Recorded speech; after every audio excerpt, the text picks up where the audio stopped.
Welcome to the Rise Up For You podcast, where thought leaders, entrepreneurs, and executives from around the world share their practical tips, strategies, and stories to help you unleash your potential and achieve your goals. Your journey of growth to become your best starts now.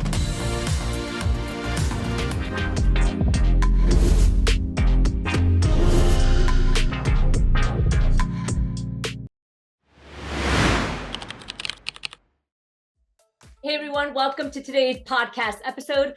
Before we jump in, Nedalina Nasruddin here. I wanted to let you know that, hey, when you're not listening to the podcast, when you're not watching the YouTube video, check us out on LinkedIn. We are constantly posting, adding value on LinkedIn, my team and I. We have a Rise Up For You page. It has videos, articles, content. It's actually our favorite platform. So if you want to connect with us on a day-to-day basis and you want to get additional content and resources, head over to LinkedIn, follow me, connect with our team, connect with Rise Up For You, and we're happy to share any content and even send us a message because we'll reply. We're not a bunch of bots. So I'll see you there. And for now, let's jump into today's episode. Hi, everyone. Welcome back to the Rise Up For You podcast. This is your host and CEO, Nedalina Nasruddin. Welcome to our new season of the Rise Up For You podcast. We have amazing guests this season. One of them is joining us today. I'm super thrilled and honored to bring to our podcast today, David Steinman. He's going to talk to us quite a bit about health, toxins that might be in your food, that might be in the workplace, something that it's a topic that I'm actually pretty passionate about. So for those of you that are new to the community or maybe have been a part of our community for a while, you might be thinking, why are we talking about this today? But just to give you some context, here at Rise Up For You, we always say that the person is the professional and the professional is the person. And so health, lifestyle is a part of that. It's about making sure that you're a healthy leader, that you're a strong leader, business owner, professional, you name it. So with that being said, David, welcome to the Rise Up For You podcast. It's an honor to have you here today. Hi, Netta. Good afternoon. Good afternoon. Awesome. So David, we always love to start off the show by letting the guest brag a little bit about themselves. So tell the audience a little bit about you, who you are, what you do. Well, I have nothing to brag about, but I'm what you would call a toxic enforcer or citizen enforcer.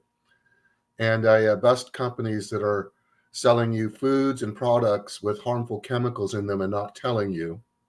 And I have a nonprofit called Healthy Living Foundation. We work in California, New York, and Washington, D.C. And we bring lawsuits against companies, as I mentioned, with, for example, we have sued Bumblebee, Chicken of the Sea, for having too much lead in their shellfish. And now they have to label their shellfish, their canned shellfish. And all this affects our health and our human performance. And I'm also an author of Raising Healthy Kids, Protecting Your Children from Hidden Chemical Toxins, which is good for adults too. And that'll be out in June. Okay, great. So David, tell the audience, and this is a fascinating topic, but I would love to know how you got into this space. Like what got you into this space where you're just creating healthy environments and talk to us more about that. Thank you for asking that, Netta.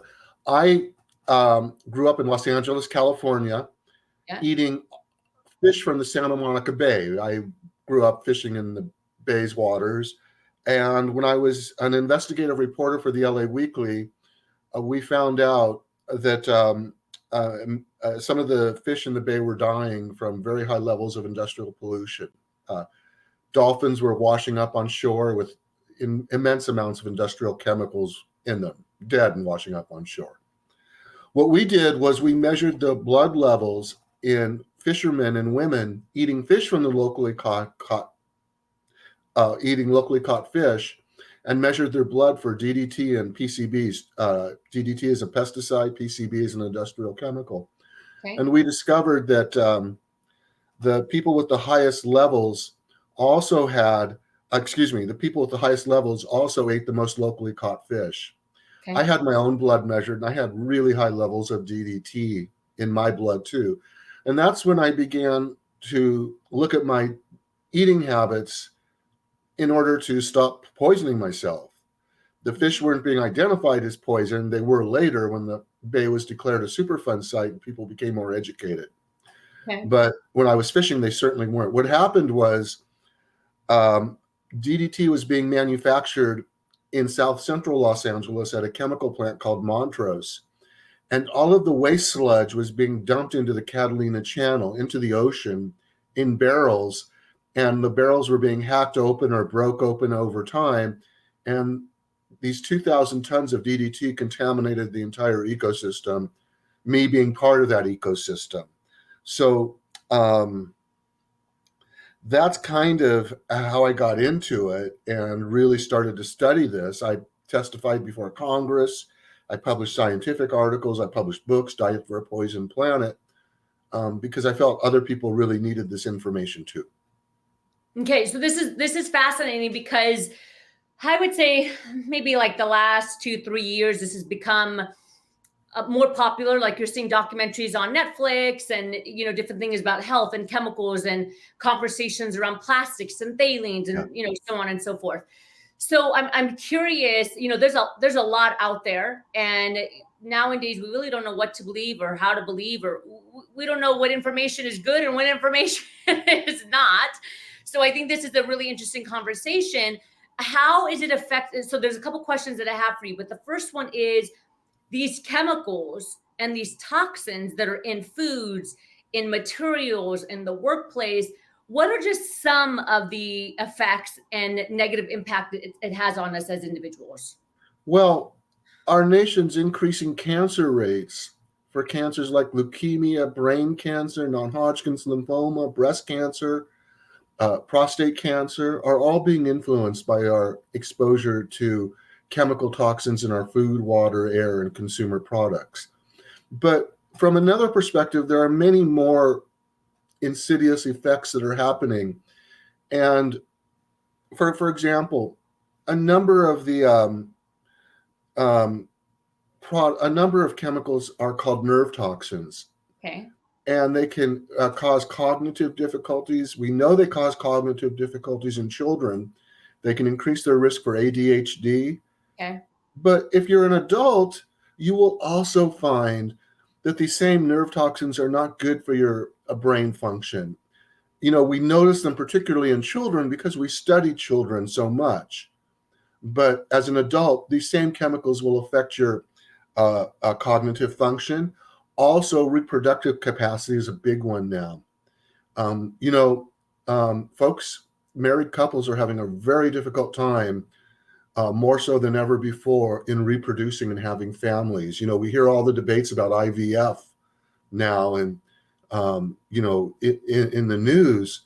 But one of the reasons why IVF is so used so much is because of so many couples are on the cusp of infertility. Yeah. And if you start eating some foods with a chemical contaminant, like we found carbaryl in one product, an olive oil product called California Olive Ranch, we had to sue them in court. But these chemicals like carbaryl, whether they're in olive oil or in other non-organic foods, will damage the male sperm. So if you're a man or a couple on the cusp of infertility, and every day you're eating a known reproductive toxin that's in your olive oil or some other food, it can move you from having a chance to have a child to not having a chance. So infertility is a huge, huge impact today. Other impacts go more to how we are as a society. Many of the chemicals that you talked about, Netta, like nanoplastics, for example, act like the female hormone estrogen in the human body, or they block the male hormone testosterone. We're always going to have threats to democracy, but when you increase the number of, when you decrease the societal IQ by taking away IQ points from everyone and every child, it becomes more difficult for people to engage in complex activities like maintaining your democracy, for example, and figuring out problems without resorting to authoritarianism.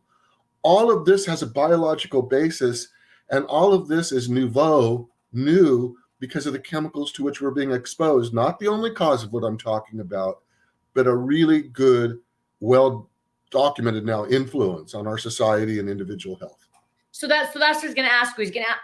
I got a ton of questions, but for those that are listening, that are asking the right questions. They're probably saying, well, David, how do you know this? And what research is there? And what have you studied? And what do you know? So that's one question that I think is important to ask.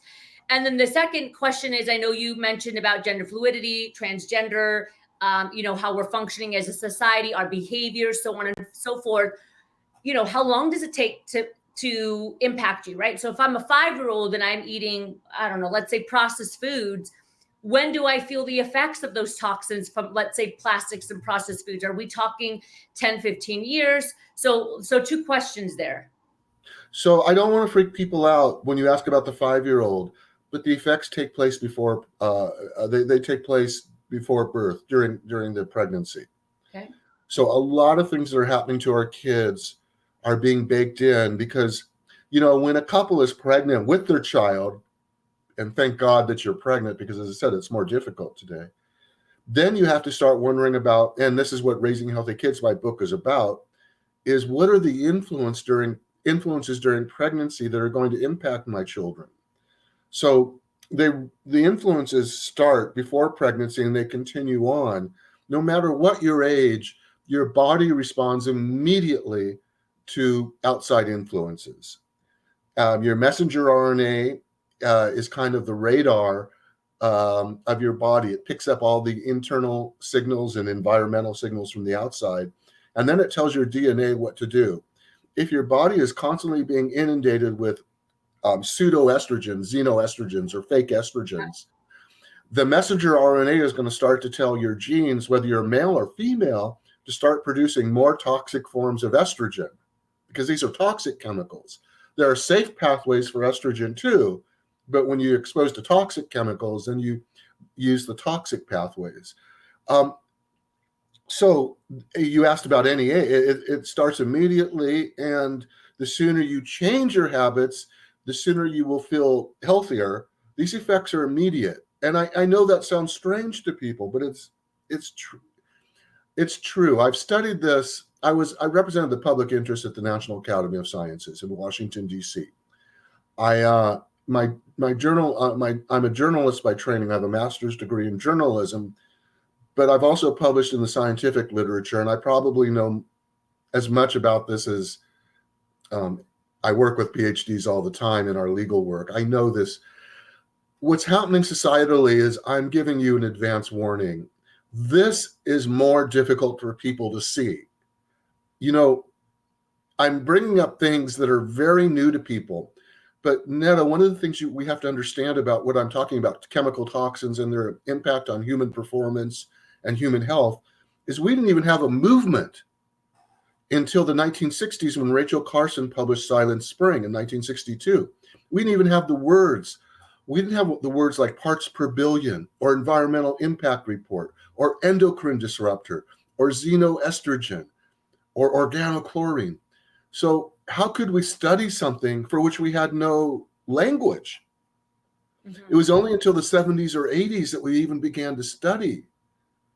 So when I first started writing, when I published my first book, Diet for a Poison Planet, and began sharing with folks the way that chemical toxins are impacting their kids and adults' health, people were saying, well, show us the body count. Industry was saying that all the time then. This was before the internet. When research was much more difficult, you went into medical libraries at the universities, you stayed there for hours, Netta. And then you were the only person who would be reading this certain journal. It wasn't online. Right. So you can imagine how well kept all of these industry secrets were until the internet. But now we do have the human studies. We know from epidemiological studies, for example, that when mom has too much exposure to phthalate during pregnancy, that her kids are more likely going to be born with lowered IQ, more behavioral problems, and decreased fertility. We see it. We see that these kids are born to the moms with the highest phthalates in their blood. So phthalates coming from certain plastics. Phthalates are a plastic, exactly. Mm-hmm. Yeah. So finish your thought, David, because I have more questions. And So what I'm saying is we have the body count now. One of the things we have to do, though, is fight through a lot of myths. Mm-hmm. One of the myths that I grew up with, and that I'm sure everyone has grown up with, is a little bit of these toxic poisons like DDT, PCBs, heptachlor, whatever. They won't hurt you. That's what public officials say. They don't know what they're talking about. They just tell you that because it's like trying to comfort you with a cup of chicken soup or something, I guess. But we have to fight the myth. These are not little exposures that we're being exposed to. They're pervasive, they're constant, and they're high.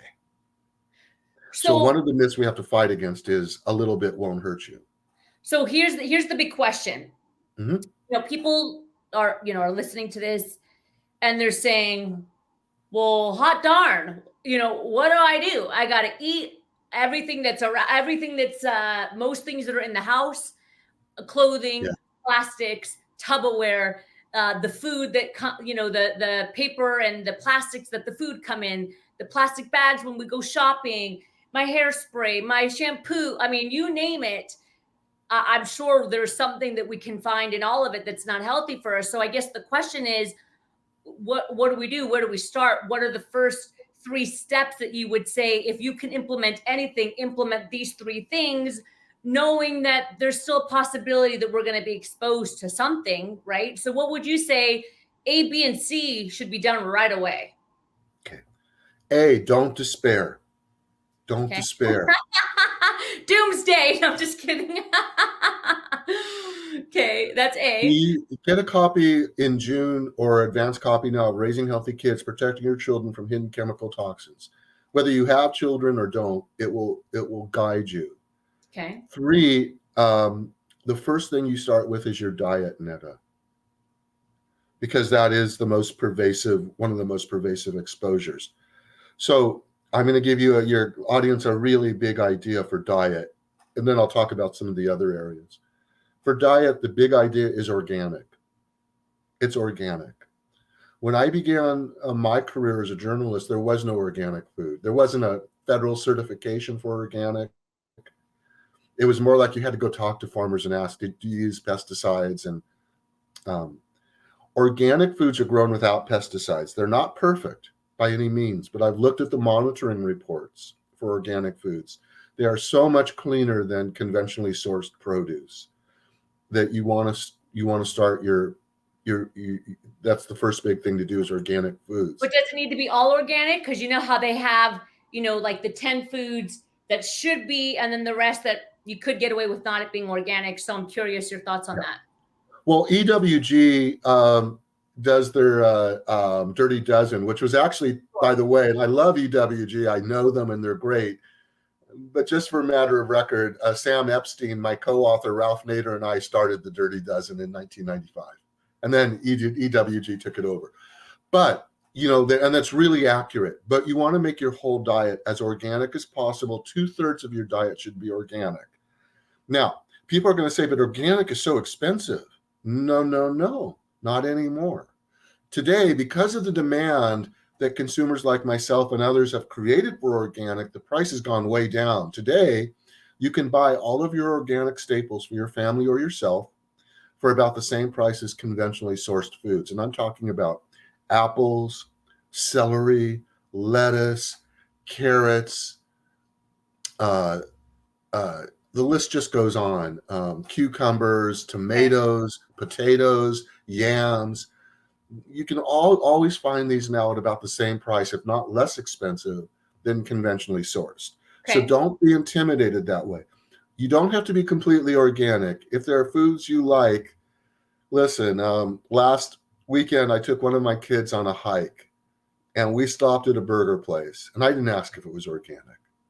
You don't always have to be organic, but if 2/3 of your diet is organic, you're going to really reduce your exposure significantly to harmful chemical toxins like organophosphate pesticides. Okay, let's talk about the next step. So I hear you say organic foods. What's another thing? Let's say in the kitchen that you would say do step B. Okay, step B, filter your water. people today should not trust their public water supplies, should not trust them. And people will ask me all the time, well, if I'm on a budget and it's going to cost me $500 to get my water tested and I find chemicals in it, I don't have any more money. I just spent $500. Here's what I tell them. You can really do a great job of protecting yourself and your family for under $100 when it comes to your drinking water. I would tell anyone on a budget, don't worry about testing. Get the protection. Because when you test, even the chemicals that are legal, like the disinfectant, we put disinfectants in our public water supplies to kill bacteria and viruses, and that's important. Unfortunately, the residual remains when it comes out the tap, and those disinfectants are actually cancer-causing. They're chlorinated chemicals that cause bladder and rectal cancer, for example. So you're saying like the filter maybe on the spout or something in the kitchen. So yeah, now the best filter today in our modern world fits under the sink, and it's called a reverse osmosis filter with activated carbon. And they will run $300 to $400 net or more. Suppose you only have $100. What do? Here's what I tell you to do. Get the faucet filter, the one that fits right at the end of your faucet, $25 online. Then get a zero water pitcher. We bought many zero water pitchers for a relief project we're doing in Louisiana for people who have very bad drinking water. The zero water pitchers, as you buy them, are about $25 too. And they filter even the forever chemicals that we're hearing about today from that are in our drinking water from, they get in there from, say, firefighting foam if you're near a military base.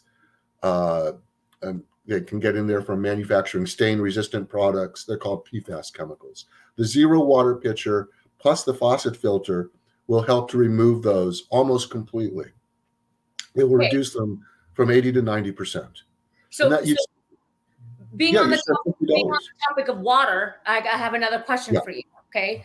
So let's say you're out and about and you want to get some water, let's say a bottle of water. Today we have 4 forms, right? You can get your water in a plastic bottle. You can get your water in a glass bottle. You can get your water in a cardboard box, water in a cardboard, and you can get your water in an aluminum can.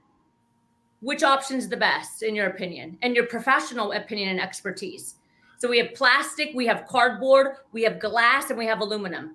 Well, glass. Glass is the most non-reactive.